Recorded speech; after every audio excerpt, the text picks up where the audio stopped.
Hello दोस्तों, LV classes की इस नई वीडियो में आप सभी का स्वागत है। तो ये इलेक्ट्रिक करंट के न्यूमेरिकल का दूसरा लेक्चर है। इसके पहले वाले लेक्चर में आपको क्वेश्चन नंबर 6 तक सॉल्व कराए गए थे। आज मैं आप लोगों को इस वीडियो में क्वेश्चन नंबर 7 से सॉल्व करवाऊंगा। इसके अलावा अगर आप हमारे चैनल पर नए हैं या फिर अभी तक चैनल को सब्सक्राइब नहीं किया है तो चैनल को सब्सक्राइब कर लीजिए। इसके अलावा नीचे दी गई बेल बटन को प्रेस करके वहाँ पर ऑल सेलेक्ट कर लीजिए, जिससे कि जो भी वीडियो अपलोड किया जाएगा उसका नोटिफिकेशन आपके पास पहुंच जाएगा। तो इसमें क्वेश्चन दिया गया है यहाँ पर कि चांदी के किसी तार का 27.5 डिग्री सेल्सियस पर प्रतिरोध 2.1 ओम और 100 डिग्री सेल्सियस पर प्रतिरोध 2.7 ओम है।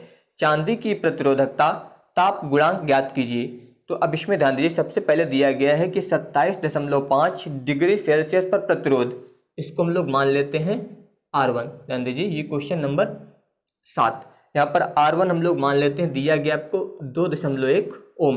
ध्यान दीजिए कितने ताप पर दिया गया, 27.5 डिग्री सेल्सियस, तो इसको मान लेते हैं T1। ये हो जाएगा 27.5 डिग्री सेल्सियस, इतना हो गया। इसके अलावा दिया गया है कि 100 डिग्री सेल्सियस पर प्रतिरोध, इसको हम लोग मान लेते हैं R2। यहाँ पर ध्यान दीजिए, ये प्रतिरोध आपको दिया गया है 2.7 ओम और ताप अब की बार यहाँ पर दिया गया है 100 डिग्री सेल्सियस, इतना दिया गया है। और इसमें लिखा है यहाँ पर चांदी की प्रतिरोधकता ताप गुणांक ज्ञात कीजिए। तो ध्यान दीजिए, यहाँ पर ताप गुणांक यानी कि अल्फा आपको यहाँ पर ज्ञात करना है। तो सूत्र होता है अल्फा बराबर R2 माइनस R1, इतना होता है। इसके बाद यहाँ पर ध्यान दीजिए R1 T2 माइनस T1, ये सूत्र होता है। तो इसमें जब मान रखेंगे तो यहाँ पर दिया गया है R2 का मान हो जाएगा 2.7 माइनस R1 का मान यहाँ पर रखेंगे 2.1 बटे R1 का मान यहाँ पर भी लिखना है आपको 2.1। इसके बाद T2 माइनस T1 यानी कि 100 माइनस 27.5, इतना होगा। इसके बाद ध्यान दीजिए, जब यहाँ पर इसको हम लोग घटाएंगे तो 7 से 1 घटेगा, यहाँ पर आएगा 6.2 से 2 घट जाएंगे 0, ये इतना आ गया। इसके बाद ध्यान दीजिए यहाँ पर हो जाएगा 2.1 गुणे, यहाँ पर ध्यान दीजिए इससे आपको इसको घटाना है। तो ध्यान दीजिए यहाँ पर दिया गया 100 और यहाँ पर दिया गया 27.5। तो जब इससे आप घटाएंगे तो ध्यान दीजिए पहले यहाँ पर घटाने पर ये आएगा 0.5। अब यहाँ पर हो जाएगा 99 और 99 से आपको घटाना है 27, तो 9 से 7 जाएंगे तो 2 बच जाएगा। इसके बाद 9 से 2 जाएंगे तो यहाँ पर आ जाएगा 7, ये इतना हो गया। अब इसके बाद ध्यान दीजिए यहाँ पर इस दशमलव से इस दशमलव को कैंसिल कर देते हैं, यानी कि अल्फा बराबर अब ऊपर यहाँ पर आ जाएगा 6 बट्टे में ये हो जाएगा 21 गुणे यहाँ पर हो जाएगा 72.5। अगर हम लोग ये दशमलव भी काट दें तो यहाँ पर एक 0 और बढ़ जाएगा, इस प्रकार इतना हुआ। अब इसके बाद ध्यान दीजिए अगर इसको हम लोग यहाँ पर काट दें 5 से, ध्यान दीजिए 5 से अगर कैंसिल करेंगे तो ये आएगा 5 एक कम 5, यहाँ पर बचेगा 1 और ये 0 मिला के 10, यानी कि 5 दूनी 10। 5 से अगर इसको काटेंगे तो 5 एक कम 5, 2 बचेगा 22 हो जाएगा, 5 चौको 20, फिर यहाँ पर 2 बचेगा, बच्चा हम 25, ये इतना आ गया। इसके बाद ध्यान दीजिए अगर इसको हम लोग कैंसिल करते हैं तो 3 चौक 12, 3 सते 21, यानी कि यहाँ पर आ गया 4 बट्टे में ध्यान दीजिए यहाँ पर 7 और गुणे में आएगा 145। अगर इसका गुणा कर दें तो 7 बचे 35। इसके बाद ध्यान दीजिए 7 चौक 28, 28 और 3 मिलके यहाँ पर आ जाएगा 31। इसके बाद 7 एक कम 7 और 3 10, ये इतना आ गया। अब इसके बाद जब यहाँ पर हम लोग 1015 से इस 4 को भाग करेंगे तो भाग करने पर इसका मान आएगा 0.0039। यहाँ पर आप इसे भाग करके चेक कर सकते हैं, इतना आ जाएगा। और यहाँ पर हम लोग ताप गुणांक ज्ञात कर रहे थे, इसका मात्रक यहाँ पर हो जाएगा डिग्री सेल्सियस इनवर्स, तो ये यहाँ पर इसका आंसर हो जाएगा। इसके बाद ध्यान दीजिए क्वेश्चन नंबर 8, इसमें यहाँ पर दिया गया है कि निक्रोम का एक तापन अवयव 230 वोल्ट की सप्लाई से संयोजित है और 3.2 एम्पियर की प्रारंभिक धारा लेता है, जो कुछ सेकंड में 2.8 एम्पियर पर स्थायी हो जाता है। यदि कमरे का ताप 27 डिग्री सेल्सियस है तो तापन अवयव का स्थायी ताप क्या होगा? दिए गए ताप परिसर में निक्रोम का औसत प्रतिरोध का ताप गुणांक जो दिया गया है वो दिया गया है 1.70 गुणे 10⁻⁻⁴ डिग्री सेल्सियस इनवर्स है, इतना आपको दिया गया है। तो सबसे पहले यहाँ पर ध्यान दीजिए लिखा था तापन अवयव जो है 230 वोल्ट की सप्लाई पर, यानी कि यहाँ पर V का मान आपको दिया गया 230 वोल्ट, इतना हो गया। इसके बाद ध्यान दीजिए 3.2 एम्पियर की प्रारंभिक धारा लेता है, यानी कि जो धारा दी गई है प्रारंभिक वो 3.2, इसको हम लोग मान लेते हैं I1 3.2 एम्पियर, इतना हो गया। इसके बाद दी गई है कुछ सेकंड में जो है 2.8 एम्पियर पर स्थायी हो जाता है, यानी कि I2 बराबर 2.8 एम्पियर, इतना हो जाएगा। यदि कमरे का ताप जो है 27 डिग्री सेल्सियस, इसको हम लोग मान लेते हैं T1, ये ताप दिया गया 27 डिग्री सेल्सियस, तो तापन अवयव का स्थायी ताप क्या होगा, यहाँ पर हम लोग T2 का मान जो है ज्ञात करना है। इसके बाद ध्यान दीजिए यहाँ पर ताप गुणांक आपको दिया गया है, यानी कि अल्फा 1.70 गुणे 10 की घात -4, इसके बाद डिग्री सेल्सियस इनवर्स है, इतना आपको दिया गया है। तो सबसे पहले यहाँ पर ध्यान दीजिए, आप यहाँ पर लिखेंगे T1 ताप पर, यहाँ पर आपको लिखना है T1 ताप पर प्रतिरोध। तो इसके लिए हम लोग सूत्र प्रयोग करेंगे R1 बराबर V/I1, इतना हो जाएगा। इसमें मान रखेंगे तो V का मान आपको दिया गया है 230 बटे में I1, इसका मान हो जाएगा 3.2, प्रतिरोध ज्ञात कर रहे थे इसलिए ओम, इतना होगा। तो ये T1 ताप पर हो गया। इसी प्रकार हम लोग ज्ञात करेंगे T2 ताप पर तापन वस्तु का प्रतिरोध, यहाँ पर आपको ज्ञात करना है तापन अवयव का प्रतिरोध, यानी कि R2 बराबर V/I2, यहाँ पर मान रखेंगे तो V का मान आपको यह लिखना है, यानी कि 230 बटे I2 का मान हो जाएगा 2.8 ओम, इतना आ गया। तो यहाँ पर ये दोनों प्रतिरोध हो गए।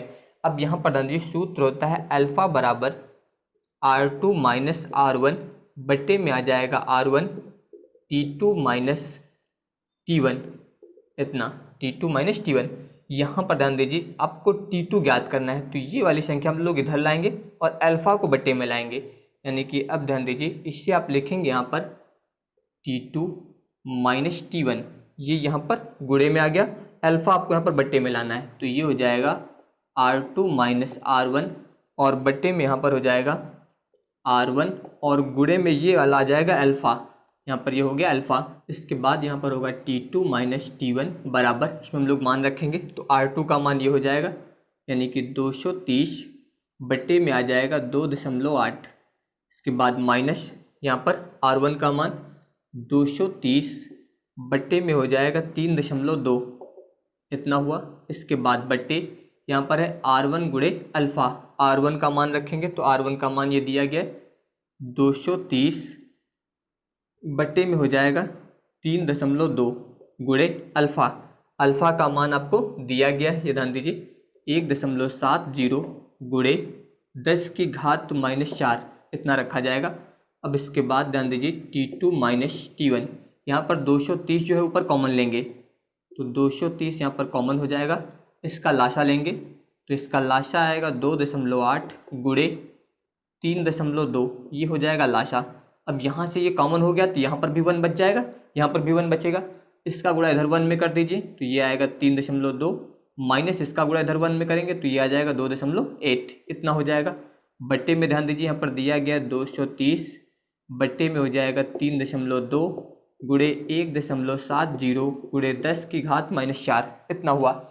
इसके बाद ध्यान दीजिए यहाँ पर 230 से 230 कैंसिल हो जाएगा, 3.2 से ये 3.2 कैंसिल हो जाएगा, यहाँ पर ये आएगा T2 माइनस T1 बराबर, इसको हम लोग घटाएंगे तो ध्यान दीजिए इधर से यहाँ से लीजिए, यहाँ पर हो जाएगा 12 से 8 जाएंगे, यहाँ पर आएगा 4, दशमलव लगाइए, यहाँ पर 2 से 2 घट जाएंगे 0, इतना बचेगा। इसके बाद बटे यहाँ पर बचेगा 2.8, इतना हुआ। इसके बाद ध्यान दीजिए ये 2.8 ये कट ही गया यहाँ पर। इसके बाद ध्यान दीजिए ये पलट के ऊपर जाएगा तो गुणे में आ जाएगा 1.70 गुणे 10 की घात -4, ये इतना हो जाएगा। यहाँ पर हम लोग दशमलव से दशमलव काट देंगे। इसके बाद 4 × 4 और 4 × 7 28, यानी कि ये हो जाएगा T2 माइनस T1 बराबर 1 बटे, यहाँ पर ध्यान दीजिए इसका अगर हम लोग गुणा कर दें तो 0, 7 × 7 49, 7 × 1 7 और 4 11, 2 अंक पर दशमलव लग जाएगा, इतना हुआ गुणे 10 की घात -4, ये इतना हो गया। इसके बाद ध्यान दीजिए 10 की घात -4 को अगर हम लोग ऊपर लाएंगे तो ये प्लस में हो जाएगा, यानी कि 10 की घात 4 बट्टे में हो जाएगा 11.9। 10 की घात 4 का मतलब आप इसे लिख सकते हैं यहाँ पर इस प्रकार से 10,000 और बट्टे में हो जाएगा 11.9, यानी कि T2 माइनस T1 बराबर, जब इससे हम लोग इसको भाग करेंगे तो इसका मान जो आएगा लगभग 840.3 इतना प्राप्त होगा। अब इसके बाद ध्यान दीजिए यहाँ पर हम लोग को ज्ञात करना है T2, तो T2 माइनस T1 का मान आपको यहाँ पर दिया गया है 27 बराबर 840.3, ये उस तरफ जाएगा तो यहाँ पर ये हो जाएगा T2 बराबर, माइनस में उधर जाने पर प्लस हो जाएगा, तो 840.3 प्लस 27 इसको जोड़ दीजिए, तो यहाँ पर ध्यान दीजिए 40 और ये 27 जोड़ देंगे तो ये हो जाएगा 867.3। यहाँ पर हम लोग ताप ज्ञात कर रहे थे इसलिए डिग्री सेल्सियस, तो ये यहाँ पर इसका आंसर हो जाएगा। इसके बाद ध्यान दीजिए क्वेश्चन नंबर 9, इसमें दिया गया है कि चित्र में दर्शाए गए, चित्र आपको बोर्ड पर दिखाई दे रहा है, इसमें दिया गया है कि चित्र में दर्शाए गए नेटवर्क की प्रत्येक शाखा में प्रवाहित धारा ज्ञात कीजिए। यहाँ पर जो चित्र में ये धाराएं प्रदर्शित की गई हैं इनके मान आपको ज्ञात करने हैं। तो यहाँ पर जो परिपथ तैयार किया गया है इस परिपथ में हम लोग किरचॉफ के नियम का प्रयोग करके जो है इस क्वेश्चन को सॉल्व करेंगे। तो ध्यान दीजिए, तो इसमें यहाँ पर बैटरी लगी है, इसकी यहाँ पर ये धन प्लेट और ये ऋण प्लेट, यानी कि धारा जो प्रवाहित हो रही है इधर से प्रवाहित हो रही है। तो ध्यान दीजिए यहाँ से जो धारा प्रवाहित हो रही है ये धारा है I, ये धारा जो I है ध्यान दीजिए यहाँ पर आने के बाद इधर जाती है और इस बिंदु पर पहुँचने के बाद दो भागों में बट जाती है, एक भाग इसका I1 और दूसरा भाग I2।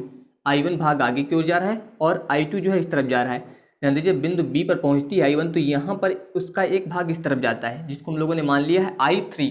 इसके बाद ध्यान दीजिए जब इधर I3 चली जाएगी तो इधर जाने वाली धारा जो होगी वो I1 माइनस I3, क्योंकि इधर कौन सी धारा जा रही थी I1, उसमें से I3 इधर चली गई तो I1 से हम लोग I3 घटा देंगे, जितना बचेगी वो आगे इधर चली जाएगी इस प्रकार से। इसके अलावा ध्यान दीजिए जो I3 आ रही थी वो इधर से आएगी और I2 इधर से आ रही थी, तो यानी कि यहाँ पर जब आगे जाएंगे तो यहाँ पर I2 प्लस I3, इस प्रकार ये दोनों धाराएं जो है आगे की ओर प्रवाहित होंगी। तो इसमें हम लोग किरचॉफ का दूसरा नियम प्रयोग करेंगे जिसे हम लोग बंद पाश का नियम कहते हैं। इसके बारे में आपको बताया गया सूत्र होता है सिग्मा I इंटू आर बराबर होता है सिग्मा E। ये किरचॉफ का दूसरा नियम यानी कि बंद पाश का नियम बोलते हैं। तो जैसे कि यहाँ पर ध्यान दीजिए, मान लीजिए यहाँ पर ये एक बंद पाश दिया गया है इस प्रकार से, ध्यान दीजिए ये, इससे हम लोग मान लेते हैं पहला बंद पाश यानी कि ABDA, तो ये पहला बंद पाश है। तो यहाँ पर हम लोग लिखेंगे इसमें बंद पाश, ध्यान दीजिए ABDA में किरचॉफ के द्वितीय नियम से, किरचॉफ के द्वितीय नियम से, द्वितीय नियम आपको ये बताया गया है यहाँ पर। ध्यान दीजिए बंदपाश में जो है बहने वाली धारा और उसके संगत प्रतिरोध, इन दोनों के गुणनफलों का बीजगणितीय योग जो होता है उस बंदपाश में जो है कार्य करने वाले विद्युत वाहक बल के बीजगणितीय योग के बराबर होता है।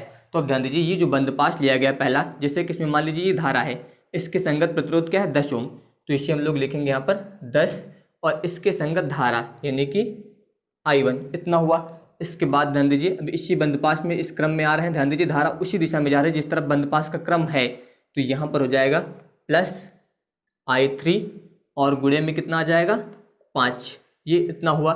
इसके बाद ध्यान दीजिए अब जब इस तरफ आएंगे हम लोग तो अब ध्यान दीजिए इस तरफ आना है, क्योंकि आपको बताया गया ABDA, जब हम लोग इस क्रम में आएंगे तो ध्यान दीजिए धारा आपकी उधर जा रही है और क्रम ऐसे है, जब उसकी विपरीत दिशा में आते हैं तो यहाँ पर जो चिन्ह लेते हैं फिर वो माइनस लेते हैं, यानी कि माइनस यहाँ पर हो जाएगा I2 गुणे 5 इतना। अब ध्यान दीजिए यहाँ पर माइनस होगा बराबर, इस बंदपाश में जो है कहीं भी विद्युत वाहक बल नहीं है, यानी कि यहाँ पर इसका मान कितना होगा 0। तो ये ध्यान दीजिए अगर आप धारा की दिशा में जा रहे हैं तो इसका मतलब उसका मान प्लस, और अगर धारा की विपरीत दिशा में है तो इसका मान माइनस। तो यहाँ पर हम लोग धारा की दिशा में थे तो प्लस था, यहाँ पर भी धारा की दिशा में थे इसका मान भी प्लस था, जब यहाँ पर आए तो हम लोग धारा की विपरीत दिशा में हो गए थे इसलिए यहाँ पर इसका मान माइनस लिया गया है। इसमें ध्यान दीजिए यहाँ पर आप 5 कॉमन ले लीजिए, अगर इसमें से आप 5 कॉमन लेंगे तो ध्यान दीजिए यहाँ पर 5 दूनी 10 यानी कि ये आएगा 2I1। इसके बाद ध्यान दीजिए प्लस I3, इसके बाद माइनस यहाँ पर ध्यान दीजिए कॉमन हो गया I2 बराबर 0, 5 इधर जाएगा तो 0 हो जाएगा, यानी कि यहाँ पर आएगा 2I1, इसके बाद माइनस I2 प्लस I3 बराबर 0। इसको हम लोग मान लेते हैं समीकरण 1। इतना हुआ। अब इसके बाद ध्यान दीजिए यहाँ पर ये दूसरा बंद पाश, इसको हम लोग मान लेते हैं इस क्रम में। तो ध्यान दीजिए B C D B, इसको अब लिखना है आपको यहाँ पर बंद पाश B C D B में। फिर ध्यान दीजिए किरचॉफ के दूसरे नियम का आपको प्रयोग करना है। तो इसमें जब लेंगे तो ध्यान दीजिए यहाँ पर धारा ये हो गई I1 माइनस I2 इसके संगत प्रतिरोध, यानी कि यहाँ पर I1 माइनस I3 धारा गुणे इसके संगत प्रतिरोध हो जाएगा 5। इसके बाद ध्यान दीजिए इस तरफ आए, जब इधर आएंगे तो अब ध्यान दीजिए अब धारा के विपरीत दिशा में आ रहे हैं, क्योंकि धारा इधर प्रवाहित हो रही है, आपका क्रम इस तरफ है। तो यहाँ पर लग जाएगा माइनस I2 प्लस I3 गुणे यहाँ पर हो जाएगा 10। इतना हुआ। इसके बाद ध्यान दीजिए आगे का क्रम फिर ये है, तो फिर यहाँ पर आप विपरीत दिशा में हो गए, यानी कि माइनस यहाँ पर हो जाएगा 5 गुणे I3, 5 गुणे I3 बराबर 0, क्योंकि इसमें भी कहीं पर विद्युत वाहक बल नहीं है। इसके बाद ध्यान दीजिए इसका हम लोग गुणा करेंगे, तो ये हो जाएगा यहाँ पर, चाहे तो गुणा कर दीजिए या फिर सीधे सीधे 5 इसमें भी कॉमन ले लीजिए। 5 अगर आप कॉमन लेंगे तो यहाँ पर आएगा I1 माइनस I3, इसके बाद माइनस यहाँ पर ध्यान दीजिए 5 कॉमन लिया तो 5 दूनी 10, यहाँ पर बचेगा 2 का गुणा इसमें कर दीजिए, तो ये आएगा 2I2 ब्रैकेट खुलेगा तो ये भी हो जाएगा माइनस 2I3। इसके बाद माइनस 5 कॉमन हो गया तो यहाँ पर आ जाएगा I3 बराबर 0। ये 5 इधर जाएगा तो 0 हो जाएगा, यानी कि यहाँ पर ध्यान दीजिए ये हो जाएगा I1। इसके बाद ध्यान दीजिए 2I2 और यहाँ पर ध्यान दीजिए 2I2, तो 2I2 को हम लोग यहाँ पर लिख देंगे माइनस 2I2। इसके बाद माइनस ध्यान दीजिए ये तीनों माइनस में है, तो ये I3 और ये 2 मिलके हो जाएगा 4I3 बराबर 0। इसको हम लोग मान लेते हैं समीकरण नंबर 2। इतना हुआ।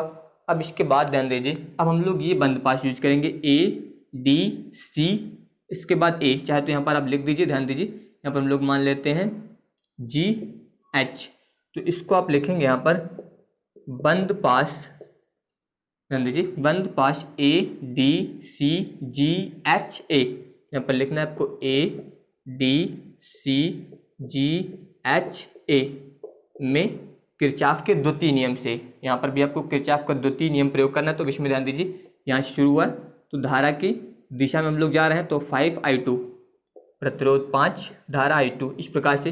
इसके बाद ध्यान दीजिए इधर जाएंगे, ये भी धारा की दिशा में है, तो यहाँ पर हो जाएगा प्लस 10I2 प्लस I3, इतना हो जाएगा। इसके बाद ध्यान दीजिए इधर आएंगे तो यहाँ पर ये दिया गया 10, ये भी धारा की दिशा में ही है, तो 10 गुणे, तो यहाँ पर धारा है I, यही धारा I जो है दो भागों में बढ़ गई, यानी कि I1 प्लस I2, तो यहाँ पर आप लिखेंगे I1 प्लस I2, इतना हो जाएगा बराबर, इसमें विद्युत वाहक बल यहाँ पर दिया गया 10, इतना हुआ।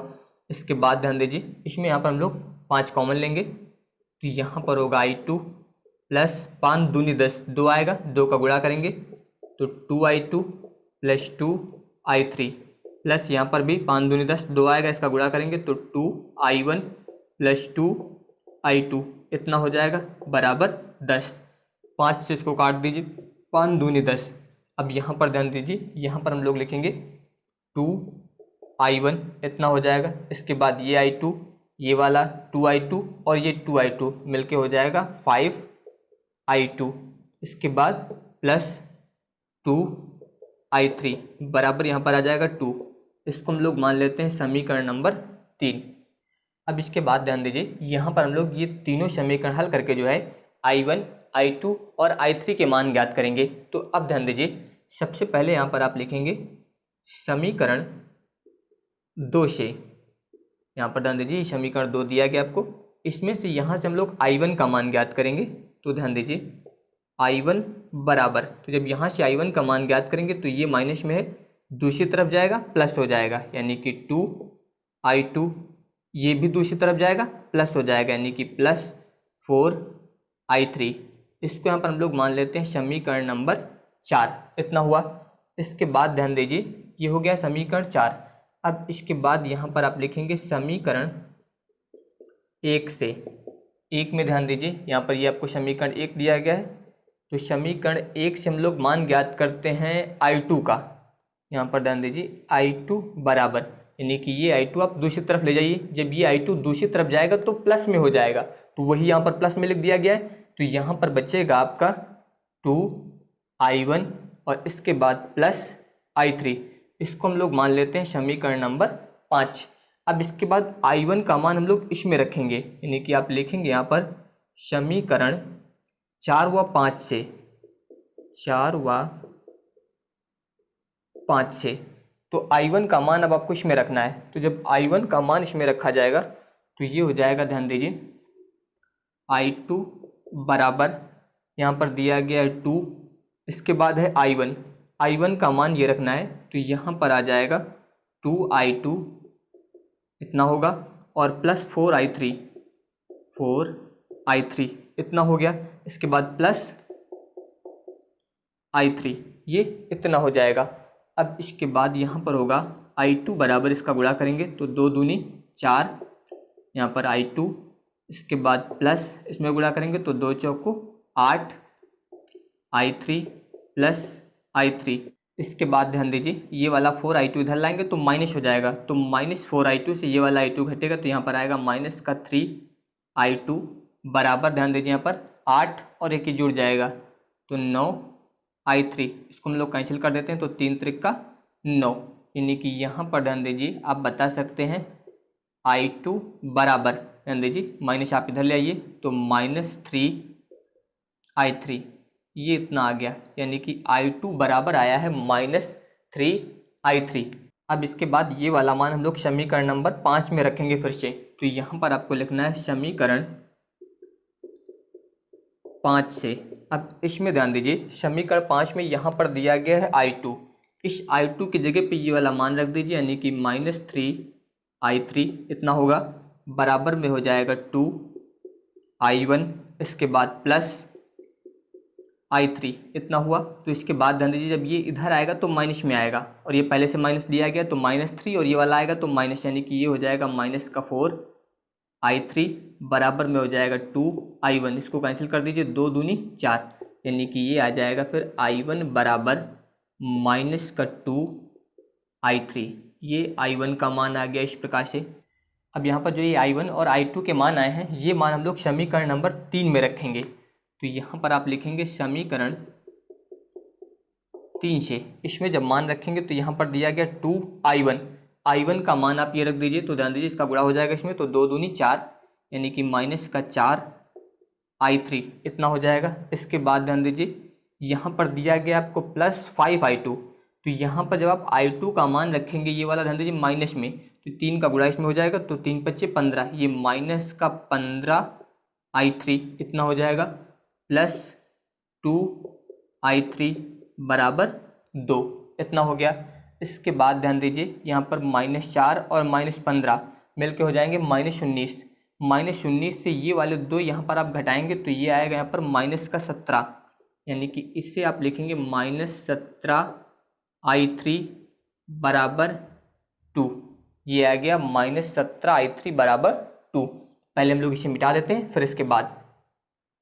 तो यहाँ पर जब हम लोग I3 का मान ज्ञात करेंगे तो ये -17 इसके बट्टे में आ जाएगा, यानी कि ये हो जाएगा -2/17 एम्पियर। तो यहाँ पर ये I3 का मान आ गया। अब यहाँ पर ध्यान दीजिए जब इसमें हम लोग मान रखेंगे I3 का तो इससे I1 ज्ञात हो जाएगी, यानी कि I1 बराबर आपको दिया गया है -2 × I3 का मान आपको ये लिखना है -2/17, गुणा कर दीजिए इसका, 2 दूनी 4, माइनस माइनस प्लस हो जाएगा बट्टे 17 एम्पियर। इसी प्रकार ज्ञात करेंगे I2, तो I2 का मान ध्यान दीजिए -3 इस प्रकार से इंटू I3 का मान रखना है आपको -2/17, गुणा कर दीजिए, 2 × 6, माइनस माइनस प्लस हो जाएगा बट्टे 17 एम्पियर। तो ये I1, I2 और I3 के मान हो गए। आपको इसमें बताना था प्रत्येक शाखा में धारा। तो अब ध्यान दीजिए जैसे यहाँ पर एक शाखा है AB, तो यहाँ पर आप लिखेंगे शाखा AB में धारा। तो शाखा AB में धारा है I1, यानी कि I1 बराबर हो जाएगा यहाँ पर ध्यान दीजिए 4/17 एम्पियर। एक आंसर आपका ये हुआ। इसी प्रकार ध्यान दीजिए शाखा AB के बाद यहाँ पर ध्यान दीजिए BC, BC में धारा, तो BC में ध्यान दीजिए यहाँ पर है I1 माइनस I3। BC में धारा है I1 माइनस I3, तो I1 का मान ध्यान दीजिए 4/17 माइनस I3 का मान ध्यान दीजिए -2/17। तो यहाँ पर रखेंगे माइनस तो प्लस हो जाएगा 2/17, हर बराबर है तो 4 2 6, ये आ जाएगा 6/17, इतना हो गया एम्पियर। इसी प्रकार ध्यान दीजिए शाखा AD, यहाँ पर लिखेंगे आप शाखा AD में धारा, तो AD में धारा है I2, यानी कि I2 बराबर इसका मान आया है 6/17 एम्पियर, इतना हो गया। इसके बाद ध्यान दीजिए शाखा DC में धारा, इसमें है I2 प्लस I3। DC में धारा प्रवाहित हो रही है I2 प्लस I3, तो I2 का मान है 6/17 प्लस I3 का मान दिया गया -2/17, यहाँ पर हो जाएगा -2/17, 6 से 2 घटा दीजिए 4/17 एम्पियर, ये यहाँ पर इसका आंसर होगा। तो यहाँ पर ये इन चारों शाखाओं में धारा हो गई। इसके बाद अब ध्यान दीजिए एक शाखा ये आपकी BD, तो यहाँ पर आपको लिखना है शाखा BD में धारा, यहाँ पर है I3, तो I3 का मान दिया गया है आपको यहाँ पर -2/17 एम्पियर। लेकिन यहाँ पर ध्यान दीजिए आप इसमें बता सकते हैं यहाँ पर कि अर्थात BD में धारा, इसका मान यहाँ पर जो होगा +2/17 एम्पियर होगा, क्योंकि इसमें जो दिशा है वो D से B की ओर दिख रही है, क्योंकि माइनस लगा है। और यहाँ पर ध्यान दीजिए इसमें B से D दिया गया, इसलिए यहाँ पर जो इसका मान आएगा वो प्लस में आएगा 2/17 एम्पियर। तो याद रखिएगा BD में जो धारा होगी वो 2/17 एम्पियर होगी। इसके अलावा ध्यान दीजिए सभी भुजाओं में धारा हो गई। यहाँ पर ध्यान दीजिए अब इसमें जो धारा आ रही है वो शेल में, यानी कि I, तो अब ध्यान दीजिए यहाँ पर आप लिखेंगे शेल में धारा I बराबर I1 प्लस I2, क्योंकि I बराबर था I1 प्लस I2, तो इसमें मान रख दीजिए I1 का मान आपको दिया गया 4/17, इसके बाद I2 का मान आपको दिया गया 6/17, इसको जोड़ दीजिए 6 4 10/17 एम्पियर। तो ये यहाँ पर जो है सभी शाखाओं में धारा हो जाएगी। तो इस प्रकार से जो आप इस तरह के क्वेश्चन को सॉल्व करेंगे।